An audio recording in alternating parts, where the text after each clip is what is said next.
Week 3 is officially here, and I know what you're thinking. There's no Scott Hansen. All right, we got to give him a couple of off days, if I'm being real, okay? JPDL can't afford him. JPDL TV can't afford him, on a week-to-week basis. But going into the first game, we have the Bears playing against the Dallas Cowboys, America's team, if some people will, not us.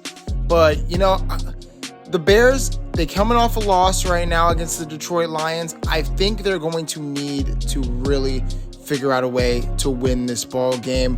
So going in, we're going to start with Ahmad Montague, who's, you can tell, the run game is not going. I know it's early, but sometimes you just feel it, okay? Ahmad Montague wasn't able to get it done. Chris Diaz makes that catch, bringing 3rd and inches, and then 1st and 10 eventually. And play action pass, that's going to be a sack. No, it's not. Actually, it's going to be a catch. I think that's James Ball or James McCaskey. It's one of the Jameses. I know that. Oh, no, that was Colston Loveland, maybe. 2nd and 5. Sees no space. He's going to finally run the football. That's what we've been asking for games. Let's run the football, Gilchrist. You have elite talent. Right there, 1st and 10. Easy throw. Ahmad Montague in a catching game. Something we did not expect in the draft. And then in the running game. But come on, bro. Too slow of a juke move. It's 3rd and 4. We're going to need this first down. And Gilchrist is going to get the first. It's Michael Thomas. Oh, my God. I love it when the rando vet gets the catch. And then right here, Ahmad Montague. I need better vision, bro. I know that's 5 yards. We need a touchdown. We need it right here. Let's get it. Ahmad Montague. Again, 1st and goal at the 1 yard line. You got to think. Punch it in with Ahmad. Actually, I don't even know. What are we doing? I would have just QB sneaked it with Gilchrist. 2nd and goal. Gilchrist is going to almost pick that almost off. And on 3rd and goal, sack. Wow, we just ruined a 1st and goal at the 1 yard line. Oh, my, wow. We actually ruined that. The Cowboys, luckily for us, missed a 61-yard field goal kick, putting them in great position. And then right here, James McCaskey just gets a flat route. I mean, I don't know. I guess James is like kind of Gilchrist's safety. Oh, my God, bro. God, why can't I just talk without him getting sacked? Cowboys do nothing. It's going to be a safety. Oh, my goodness. Just barely threw it out.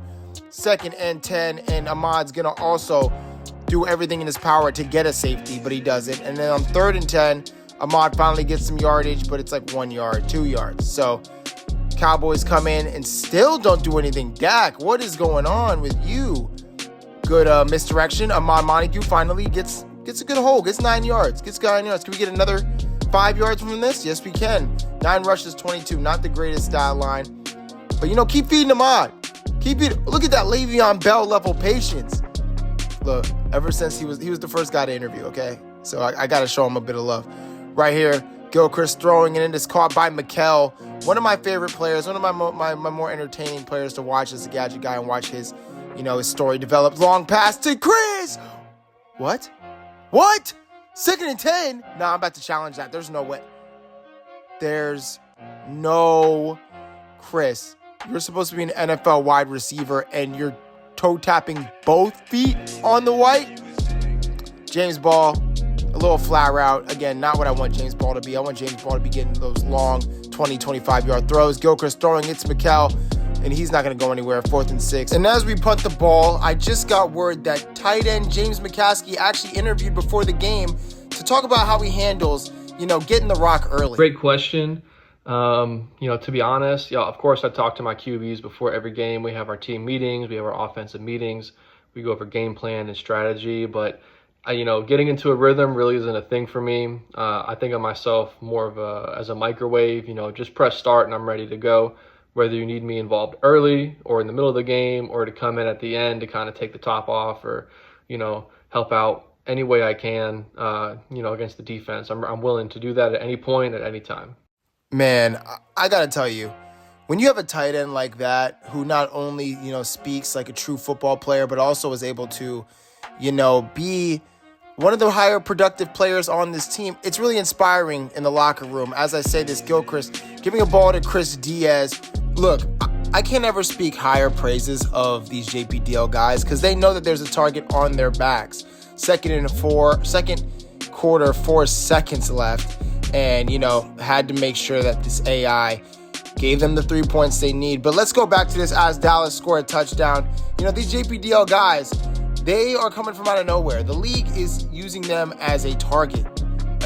They want to embarrass these guys, and they're holding their own here. Gilchrist throwing a deep pass. It is, wow, as I say, we're holding our own. That's a pass. That's definitely a pass. And then right here, we see Ahmad Montague with the vision, the patience. You don't see this from players in the league. Some of these players in the league, the Brian Robinson Jr.'s of the world, the Tony Pollards of the world. We don't see, quite as talented as Ahmad right there. Look, maybe I'm speaking too much. Good work, good catch from James McCaskey, that guy we were just talking about. And then right here, Mikel, we need this first down on 3rd and 2, and he does pick that up. The JPDL guys, the one thing you can say is that they're fighting, even though it's an 8-6 ball game with 1 quarter left.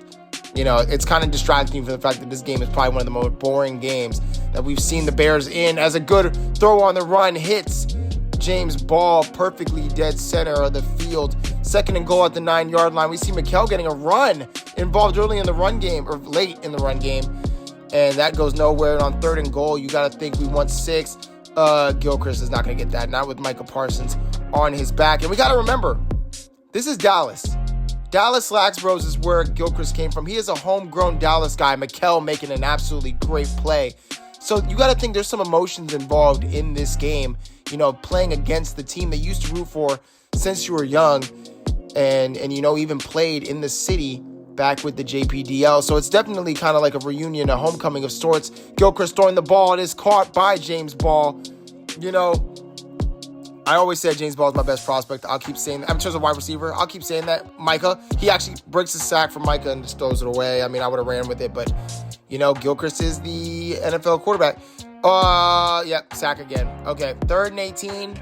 You got to think this is going to be absolutely nothing. This is going to be a nothing burger right here. Gilchrist throwing, and it's almost picked off, intended for Chris Diaz. And now we're going to see Dak Prescott. 4th quarter, 4 minutes left. Can he do something and, lead this team? It's a fumble. It's going to be recovered by the defense. Gilchrist is going to have the ball at the 2-yard line with the game almost sealed away. Gilchrist, he sees something. He calls a complete audible, changing the formation, changing the sides of the personnel. Gilchrist dropping back, looking, throwing something quick. It's picked! Oh my God! An audible into a pick for Gilchrist. And Dak has the ball with a chance to win the ball game. Dak, what do you see? He sees that J.J. McCarthy pace. Oh no, Gilchrist. The Dallas. You're not even in Dallas. This shouldn't even be that bad. Jake Ferguson getting 9 yards on that play. And then they get the run for the first down. Look, this is actually scary now. 2 minutes left on the clock. This is scary hours. Dak Prescott looking, throwing the football. It is going to be caught by their running back. Goes out of bounds. Before the 2-minute warning, they are making sure that they have a lot of time left on the clock. And then Dak Prescott from the 41, 3rd and 5, is going to run for a ton of yards, getting to the 20-yard line. Goes to the 2-minute warning. And right here, 2nd and 7, 17-yard line. Dak, D4, DP4 for 7. Oh my goodness. And just like that, Dak, his feet are on fire. They need a 2-point conversion to make it a 3-point ball game. Just in case. Because OT, just in case. Will Dak get this? I don't know. Dak dropping back, throwing a quick pass to Ferguson. 2-point conversion is successful. It's 14-11 in Chicago, but not for Chicago. 1st and 10 at the 30-yard line. You have 1 minute and 50 seconds left. 3 timeouts. Gilchrist on the run. He has heat. He's throwing it away. This offensive line cannot hold up with whatever Schottenheimer is cooking up on defense. Gilchrist, get it to Chris, get it to James Ball, get it to James McCaskey. Instead, he's going to get it to the ground. 3rd and 19. If you don't get this 3rd and 19, I'm going to be honest, Healy, I'm talking to you directly. If you don't get this first down, the game is over. You are not getting the ball back.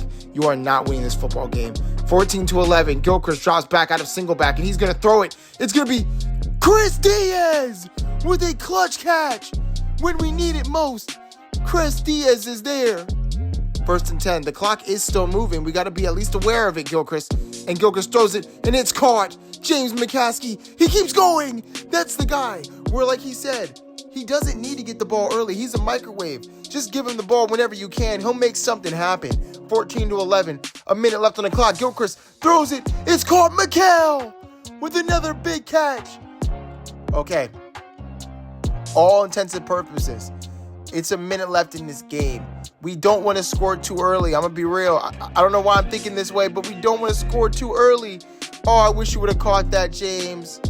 Anyway, 2nd and goal at the 6-yard line. Gilchrist dropping back, looking. He's throwing. It's going to be incomplete. 3rd and goal at the 6. You got to think this is the biggest play of the game for the hometown kids. Gilchrist, he's going to take his team against his former fan team. Oh my God.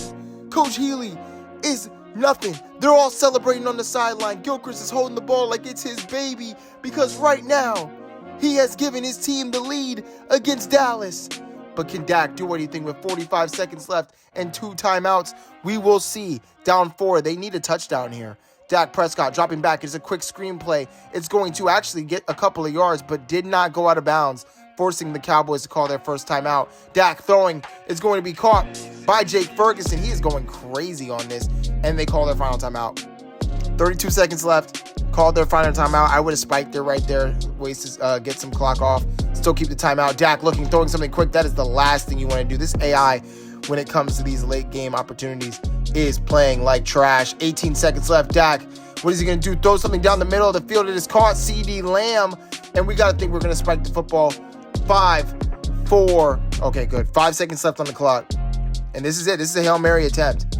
Would I throw it to the right side, the one-on-one? I would throw it to the one-on-one or probably the one-on-two at some point. Dak Prescott looking, but instead he's just going to chuck it to the middle. Wide open space! And it's not going to work. It's not going to work. The Chicago Bears pull out the win. Healy pulls out the win. 18-14 is your final score. 18, just like the home guy, Gilchrist Kwanzaa, playing up against his former fan team and also the team that he spent a lot of time next to at Dallas Laxboro's organization with the John Paul Dynasty League. Looking at Gilchrist, he had a 75.7 game, his first ever turnover in the Madden simulation series. But he was able to get some running yards and get a crucial touchdown. You see Ahmad 18 for 52, not the greatest stat line. In fact, it's not good at all. McHale, though, 3 for 14. Maybe we should start getting him some more rushes. We're not going to talk about James McCaskey getting -2 rushing yards. I don't even remember that play. But again, 4 for 59 is Chris Diaz. Good outing for Chris. Good outing for James McCaskey, 757. The Gadget guy doing work, and James Ball also doing work.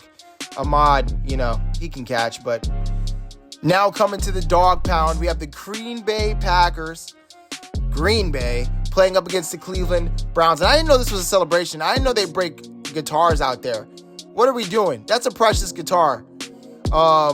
Spearheaded by Joe Flacco himself. They're 2-0 actually in the league as it stands right now. Don't know who they beat. Probably some trash. But Green Bay, Coach Gata, man, get the chemistry working. I don't exactly remember. Oh, no, last game was pretty explosive.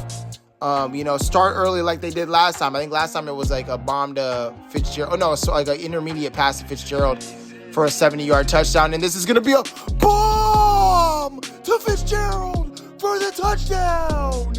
Oh, my goodness. I said it. I called it. Gata is cooking. Oh, my God. That's got to be something special. That Windsor Hills connection, and you saw it right there. And that's an actual deep throw. Not like the last one last game. That's a rainbow pass. Deep throw. 7-3. Cleveland do get a field goal kick. And now we're going to see Ethan Bigby do nothing. I'm not going to lie, Ethan. I expected you to have 80 yards a game rushing the football, and you have not done that. But it's only 2 minutes in the game, or two games in the series. As Pat goes for at least 35 yards. Wow. And just like that, Mitchell has 100 yards throwing on the day. And really, for what? A check down and then a deep throw. Here we go. Daigle looking. He has all day to throw. Instead, he's going to run. He's going to run for 20 to the 10. There's no one there. Touchdown. Run by Daigle. Mr. McBucket's 22. That's what we do. Oh my goodness. I did not expect Daigle to be a running quarterback the way that he is running the football. Nobody expected that. That is not what I thought. I thought Gilchrist was going to be more of the running quarterback. Instead, Mitchell has more rushing yards by a pretty good margin too. You see EB3 getting stopped before getting to the line of scrimmage, and that is a normal, run for him nowadays. As Mr. McBuckets, he's going to run with the ball, and he's going to pick up the first? No, he didn't, which means Cleveland, you get the ball back. But don't do anything with it. 14-10 is still the score, unless I got it mistaken and they did a field goal kick or something. I don't know. But again, this Cleveland Browns D-line, that heat, Mason Graham, Myles Garrett, it's unstoppable. It really is. And on 3rd and 25, you got to think, what on planet Earth was that? I'm speechless. We run a trick play when we're literally in our own end zone, and now we have a safety, and it's 14-12. That could cost us the ball game. And Mark, where are your tippy toes at? You don't get many opportunities to catch. We need tippy toes. As I say that, Mark gets another big catch. He's now at 2 for 29 yards. Second quarter, 30 seconds left. You got to think, are we going to be able to do anything here? Are we going to be able to get 3 points before the end of the half? No, we didn't, I guess. But we did get a pick. So now we're at the 22-yard line, basically in the red zone, as Ethan is going to break some tackles. He didn't break tackles, but he did drag some tacklers. Let's go, Ethan. Ethan, this is your first rushing touchdown of the season. You've had one catching, but this is your first rushing touchdown. And it was a good one. It was a 22-yarder. I mean, oh my God, if we can get more of that, if we can get more of that, Ethan, we'd be cooking. And on 4th and 3, Flacco wasn't able to get it done in a pretty big situation, pretty big scenario, if I do say so myself. Ethan, 5 rushes, 23 yards, and a touchdown on the day. Good play action rollout. And Daigle's just going to end up taking it and running with it, getting the first down. 3 rushes, 51 yards. Wow, 51 yards for Mitchell Daigle in the game. I mean, usually, I know he's had bigger games, but I only expected him to get maybe 25, 30. Nick Mills gets one of his first carries of the game. That's going to go basically nowhere. And then on 3rd and 6, Mitchell's going to bring it down again. Do I think that Mitchell... Oh, my God. I didn't even see that it was a fumble, but good work by Juju. I was literally about to go into a tangent. Oh, my God. Good work from EB3. And what I was going to say is Mitchell has this habit of not taking the short plays. Just the short comeback routes that are there for you. Myles Garrett stopping Ethan Bigby, making it a 3rd and 7. And I think that's going to come to haunt him later down in the season when, they take away those deep threats. And all he's doing is running as he throws a deep bomb to Pat. Oh, my goodness. Pat. Is this what we're doing? Are we Megatron now? Oh, EB3. Oh, Lord. This offense is percolating right now. Coach G is percolating this offense. And you got to think, this close to the end zone, it's going to be Ethan Bigby for 6. And I'll be the first to say it. He's proven me wrong here, okay? He's proven me wrong. 2 rushing touchdowns, probably around 55, 60 yards, probably. Rushing the ball. I mean, you can't hate it. The team's up, which means he's probably going to get a lot more rushes now because they're up 2 scores. Unless Flacco can do something here, which he gets 3. I don't know why they even would take 3. I feel like anything would have been better. I would have gone for it on 4th and 10 before I took 3 right there. Ethan Bigby getting another big chunk of 9 yards. Let's see some Mills. I mean, never mind. If Ethan's working. Let Ethan cook. But, I wanted to see a little bit of Nick Mills in a running game. It's a play-action pass, and Daigle's going to fumble the ball, but it's going to be picked up by an O-lineman. What are we doing? Let's not give them this win. Let's not give them good field position, Daigle. Let's make sure we hold on to the ball and keep some security in it. Daigle looking. It's another fumble. Oh, my God. These O-linemen are coming in clutch. These O-linemen, bro, are coming in clutch. I'm about to say, just put Jordan Love in just so that we can make sure he doesn't, fumble this ball game. Mills seeing space on a 3rd and 36. Is he going to get to the first down? He will. Oh, my God. How did he get that on a 3rd and 36? The patient Nick Mills somehow was able to do it. The gadget guy, the hometown kid. Daigle looking. I don't even know why we're throwing. Mark. Did Mark just pat that ball away? Did he not want to catch that? And then there we go. Sack makes the drive end, and it's 27-15 with a minute 45 seconds left. The game's over. I'm just showing you guys the run plays. I think I just saw 15 for 83 from Ethan running the football today. So, like I said, I'll take 80 a game any day of the week. 80 a game on any day of the week, we'll take that. And then Mills with a fullback dive. It doesn't matter. Its final score, 27-15. The Green Bay Packers will now be 2-1 in the division, same as the Chicago Bears. Flacco wasn't able to get it done. Mitchell Daigle at the end of the day was, alongside the help of Ethan Bigby.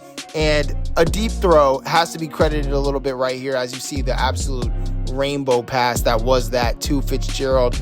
And then you're going to also see, just good hard running from Daigle. Good hard running from Daigle, putting his body out on the line to get a touchdown, something J.J. McCarthy should have done a lot more of against Chicago week 1. Hey, I'm just saying, that was one of the craziest plays I've ever seen. Daigle, 137 quarterback rating, only threw the ball 12 times.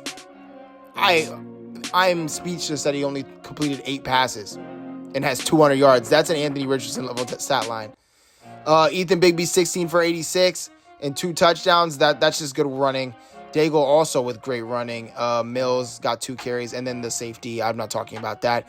Nick Mills, 3 for 45. But you see, Fitzgerald just gets that 1 catch, and that's it.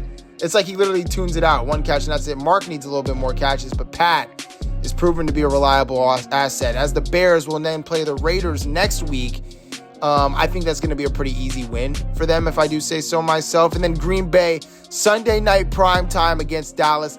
Green Bay, Dallas is always a rivalry. I'm going with my boys in the Pack show. And then looking at the division, 2-1s across the board. Everyone's staying pretty close. Looking at this right now, the quarterback stats, I'm still going to go with Gilchrist. But Daigle is definitely making a case, especially if he keeps the turnovers down. Ethan is winning this race now. But I still like Ahmad's chances at having the most rushing yards and the most rushing touchdowns. We have to start talking about, Will being a one-and-done type of catcher. Just 1 catch and that's it. As you can see, Chris getting way more catches than Fitzgerald. And then right here, James Ball getting a lot of catches this last game. Mark didn't do that as much. Or actually, no, they both really didn't. So that's just weird. And James McCaskey spearheading that Chicago Bears receiving game. And then Patrick getting involved finally for 60-something yards today. And then the Gadget guys. I love the Gadget guys. I love what they're doing. Nick Mills with dirty work plays like the 3rd and 36. It's just really good football.